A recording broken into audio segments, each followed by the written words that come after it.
ముష్టి 10,000 ఏంది? కేసీఆర్ బిచ్చమేసినట్టు 10,000 ఇస్తున్నాడు, నేను 15,000 ఇస్తా రైతు భరోసా అని మాట్లాడినారు అధ్యక్ష. మరి వాళ్ళు ఎందుకు ఇవ్వలేదు అధ్యక్ష? ఎందుకు పెట్టలేదు ఈ బడ్జెట్లో?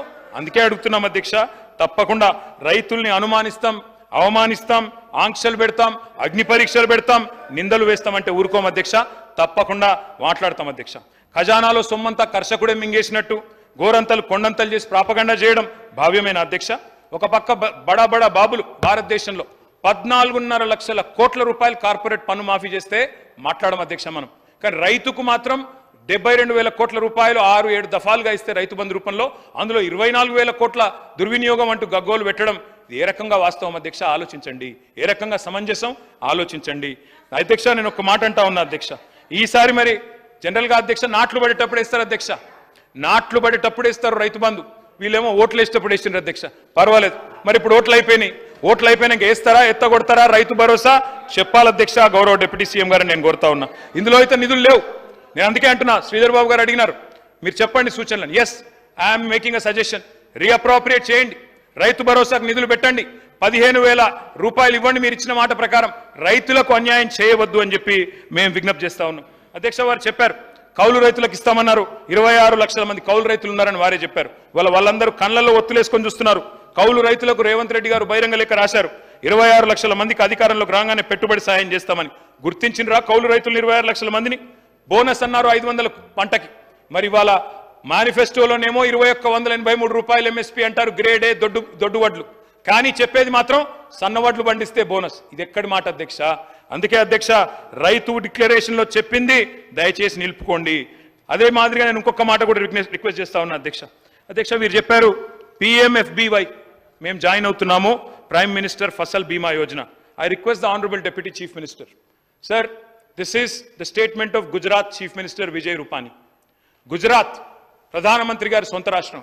ఏ ప్రధానమంత్రి అయితే ఫసల్ బీమా యోజన తెచ్చిండో ఆ ప్రధానమంత్రి సొంత రాష్ట్రం గుజరాతే ఈ ఫసల్ బీమా యోజన బేకారని చెప్తున్నది.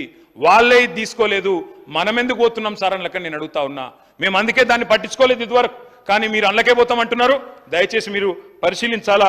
దయచేసి ఫసల్ బీమా యోజన కేటాయించిన పైసలు వేరే రూపంలో పెట్టండి, రీఅప్రోప్రియేట్ చేయండి అని చెప్పి అప్రోప్రియేషన్ బిల్లో నేను కోరుతా ఉన్నా అధ్యక్ష. ఇక రుణమాఫీ కథ ఎట్లుంది అధ్యక్ష? వీళ్ళదంటే పంచపాండవులు మంచం కోళ్ళ కథ అధ్యక్ష. ఏకకాలంలో 2 ప్రకటనలు ఇస్తారు అధ్యక్ష. ఎవరన్నా ఏకకాలంలో రుణమాఫీ చేస్తే ఒకటేసారి ప్రకటన ఇవ్వాలి. ఏకకాలంలో రుణమాఫీ 2 సార్లు ప్రకటనలు, నీ పత్రికల నిండా వీళ్ళ ముఖార విందాలు. అధ్యక్ష నేను అడిగేది ఒకటే అధ్యక్ష, దయచేసి రైతులను మోసం చేయడం ఆపండి. నేను ఇంకొక మాట అడుగుతా ఉన్నా. నిన్న ముఖ్యమంత్రి గారు చెప్తారు, ప్రభుత్వం చెప్తుంది 1,50,000 రూపాయల దాకా రుణమాఫీ అయిపోయిందన్నారు. కేసీఆర్ గారు మొదటిసారి 1,00,000 రూపాయలు రుణమాఫీ చేస్తేనే దానికి అయిందే 16,000 కోట్లు. మరి మీరు 1,50,000 చేస్తే ఎందుకు కేవలం 11-12 కోట్లు అవుతున్నది? ఇది రైతులకు తెలియదా? ఎన్ని కటింగ్లు పెడుతున్నారు మీరు? ఎంతమంది మీద ఆంక్షలు పెడుతున్నారు? రేషన్ కార్డుల పేరిట, ఫ్యామిలీ పేరిట ఎంతమంది ఇబ్బంది పడుతున్నారో గౌరవ ఎమ్మెల్యేలు మీ నియోజకవర్గాల్లో అడిగితే తెలుస్తుంది అధ్యక్ష. వీళ్ళు చెప్పినారు అధ్యక్ష, మొదలు 40,000 కోట్లు అన్నారు రుణమాఫీ, తర్వాత 35 అన్నారు, తర్వాత క్యాబినెట్లో 31,000 అన్నారు. మరి బడ్జెట్లో చూస్తే 25,000 కోట్ల అధ్యక్ష. అంటే ఎక్కడ ఆగుతుందో ఆఖరికి తెలియదు అధ్యక్ష. ఇప్పటిదాకా చేసింది కేవలం 12,000. చారాన కోడికి బారాన మసాలా అన్నట్టు పత్రికల్లో ప్రకటనలు మాత్రం 2 సార్లు 3 సార్లు ఏకకాలంలో రుణమాఫీకి అధ్యక్ష. ఇంకొక మాట నేను అడుగుతా ఉన్నా. హిపోక్రసీ అంటే, ద్వంద్వ ప్రమాణాలు అంటే, డోగ్లా పన్ అంటే ఏంది అధ్యక్ష? డబుల్ స్టాండర్డ్స్ అంటే అధ్యక్ష. PM కిసాన్ వీళ్ళు ప్రతి విషయంలో కేంద్రంతో తలపడతారు. కేంద్రం మీద మొన్ననే ఒంటికాలతో లేచిండ్రు, యూనియన్ బడ్జెట్లు ఏమి ఇవ్వలే అని. మరి PM కిసాన్ ఏదైతే రైతు బంధును కాపీ కొట్టి పెట్టుకున్నారో కేంద్రం వాళ్ళు, ఇలా దాని కండిషన్స్ తీసుకొని ఇవాళ రుణమాఫీ చేస్తామంటే ఇది అన్యాయం కాదా అధ్యక్ష? దయచేసి ఆలోచించాలని చెప్పి నేను పెద్దల్ని కోరుతా ఉన్నా. ఇంకొక మాట కూడా అడుగుతా ఉన్నా అధ్యక్ష. నేను ఇవాళ కేవలం రైతులనే కాదు అధ్యక్ష, వీళ్ళు మహిళల్ని కూడా మోసం చేశారు. మరి మహిళల విషయంలో నేను ఒక్క మాట చెప్తా ఉన్నా. కోటీశ్వరులను చేస్తాం 1,00,000 మందిని అన్నారు. తప్పకుండా చేయండి, వి వెల్కమ్ ఇట్. 1,00,000 మందిని కోటీశ్వరులు చేస్తామన్నారు. ఈ మాట కూడా తప్పకుండా మహిళలు అడుగుతారు అధ్యక్ష. మా ప్రభుత్వం ఉన్నప్పుడు ఇది మా రికార్డు, నేను ఇండస్ట్రీస్ మినిస్టర్ గారికి పంపుతా ఉన్నా అధ్యక్ష. Highest number of MSMEs with female ownership 40%. Top state ఏది అధ్యక్ష? మన తెలంగాణ అధ్యక్ష. భారతదేశ సగటు 20%. నేను ఆ గౌరవ ఇండస్ట్రీస్ మినిస్టర్ గారికి పంపుతా ఉన్నాను తమ ద్వారా. దయచేసి వారు చూసుకోవాలని చెప్పి నేను కోరుతా ఉన్నా అధ్యక్ష. ఈరోజు నేను అడుగుతా ఉన్నా, ప్రతి నెల మహిళలకు 2,500 ఇస్తామన్నారు. Yes sir, I need another half an hour sir, దయచేసి మీరు టైం ఇవ్వాలి. ప్రతి నెల ప్రతి మహిళకు 1,67,00,000 మంది ఆడబిడ్డలు రాష్ట్రంలో ఎదురు చూస్తూ ఉన్నారు. 18 ఏళ్ళు నిండిన ఆడబిడ్డలు 7 నెలలైనా ఎక్కడేసిన గొంగలు అక్కడనే ఉన్నది. 2500 రూపాయలు రాలేదు. ఆడబిడ్డలందరికీ మీరు ఒక్కొక్క ఆడబిడ్డకు నెలకు 20,000 రూపాయలు బాకీ పడ్డారు. వెంటనే ఇచ్చే ప్రయత్నం చేయండి, రీఅప్రోప్రియేట్ చేయండి. I request the honourable finance minister, ఇంకేదైనా రంగానికి కోత పెట్టండి, కానీ మా ఆడబిడ్డల ఉసురు మంచిది కాదు. తప్పకుండా వారికి వెంటనే 2,500 రూపాయలు 1,67,00,000 మంది ఆడబిడ్డలకు ఇవ్వాలని చెప్పి నేను కోరుతా ఉన్నా. అధ్యక్ష, మహాలక్ష్ములకు మహామోసం, తులం బంగారం ఏమో తూచైపోయింది అధ్యక్ష. ప్రతి ఆడబిడ్డకి, యువతకి, అమ్మాయికి స్కూటీలు ఇస్తామన్నారు. స్కూటీలు లేవు కాదు అధ్యక్ష, మరి లాఠీలు మాత్రం పిల్లల మీద తిరుగుతూ ఉన్నాయి అధ్యక్ష. ఇక పిల్లల విషయానికి వస్తే అధ్యక్ష, విద్యార్థుల విషయానికి చాలా చెప్పారు అధ్యక్ష. 5 లక్షల విద్యా భరోసా కార్డు అన్నారు, ఇప్పటివరకు లేదు, బడ్జెట్లో రూపాయి లేదు. I request the honourable finance minister, రీఅప్రోప్రియేట్ చేయండి. పిల్లలకి ఏదైతే మీరు చెప్పారో 5 లక్షల విద్యా భరోసా కార్డు వెంటనే ఇచ్చి భరోసా ఇవ్వండి. మేము 1022 గురుకులాలు పెట్టి పిల్లల్ని, పేద పిల్లల్ని డాక్టర్లు, ఇంజనీర్లుగా చేసినాం. కానీ ఈరోజు చూస్తూ ఉన్నాం, ఆ పేద బిడ్డలకి గురుకులాల్లో మీరు భోజనం కూడా సరిగా పెట్టడం లేదు. ఈరోజు ఆసుపత్రుల్లో వార్తలు, నా దగ్గర కటింగ్లు ఉన్నాయి, పేపర్ క్లిప్పింగ్లు, మీకు కావాలంటే పంపిస్తాను. భువనగిరి హాస్టల్లో విద్యార్థి ఫుడ్ పాయిజన్తో చనిపోయాడు మొన్ననే, ఎస్సీ వెల్ఫేర్ హాస్టల్లో. అదేవిధంగా జేఎన్టీయూ హాస్టల్లో ఎలుకలు, పిల్లులు సాంబార్లో ఈతలు కొడతా ఉన్నాయి.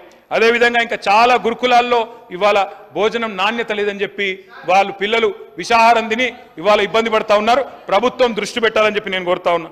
అధ్యక్ష, మాకు మెసేజ్లు వస్తూ ఉన్నాయి సార్, దయచేసి ఇది నేను ప్రభుత్వం దృష్టికి తీసుకొని వస్తా ఉన్నా. మేము అంబేద్కర్ ఓవర్సీస్ స్కాలర్షిప్ పేరు సార్ అధ్యక్ష దళిత సమాజం నుంచి, దళిత కుటుంబాల గురించి, దళితుల జీవితాల గురించి, స్టూడెంట్స్ గురించి మాట్లాడుతున్న గౌరవ సభ్యులు సార్, నేను ఒకటే విషయం చెప్పదలుచుకున్నా సార్.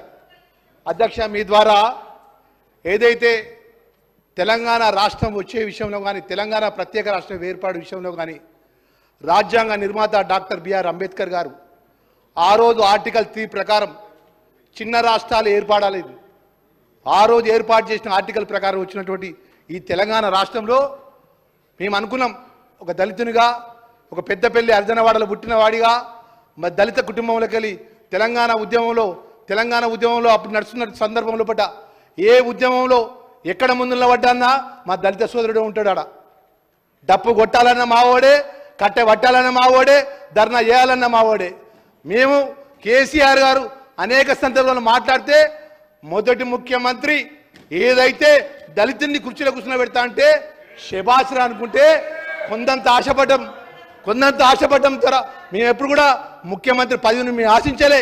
కేసీఆర్ గారు ఉద్యమంలో అనేక సందర్భంలో పట్ట ఈ రాష్ట్రంలో మొదటి ముఖ్యమంత్రి ఎవరైతారంటే దళితుల్ని కుర్చీలో కూర్చుని పెడతా, కూర్చుండే పట్టపోతే తలకాయ నరుక్కుంటా అన్నాడు. తలకాయ నరుక్కోవాల్సిన అవసరం లేదు అధ్యక్ష. ఇంకొక మాట అన్నాడు, మాకు 3 ఎకరాల భూమి ఇస్తాడు. 3 ఎకరాల భూమి లేకపోతే తెలుసు అధ్యక్ష, భూమి లేకపోతే నేను భూమి కుర్చేసుకొని భూమి కొనిచ్చి భూమి ఇస్తాడు అధ్యక్ష. 2014 నుంచి 2023-24 వరకు ఈరోజు దళితులకు ఈ రాష్ట్రంలో అత్యంతంగా మోసం చేసినటువంటి ప్రభుత్వం ఏది ఉన్నదంటే అది టీఆర్ఎస్ బీఆర్ఎస్ ప్రభుత్వం అని చెప్పేసి నేను చెప్తున్నా అధ్యక్ష.